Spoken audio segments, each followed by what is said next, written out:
जी हाँ दोस्तों, अगर आप भी हैं खेसारी लाल यादव के फैन तो हो जाइए तैयार, क्योंकि खेसारी लाल यादव लेकर आ रहे हैं एक होली का नया गाना।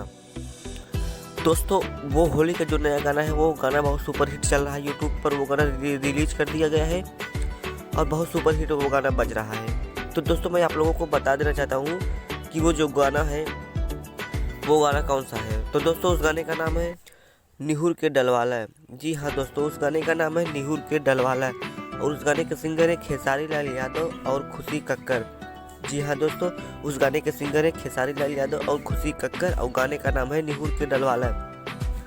तो दोस्तों आप लोग मेरे चैनल को अगर सब्सक्राइब नहीं की हो तो मेरे चैनल को सब्सक्राइब कर लीजिए और अगर वीडियो को लाइक नहीं की हो तो वीडियो को लाइक कर लीजिए, क्योंकि नया नया गाना इस चैनल पर हरदम अपलोड होता रहेगा खेसारी लाल यादव का। तो चलिए दोस्तों हम अगले वीडियो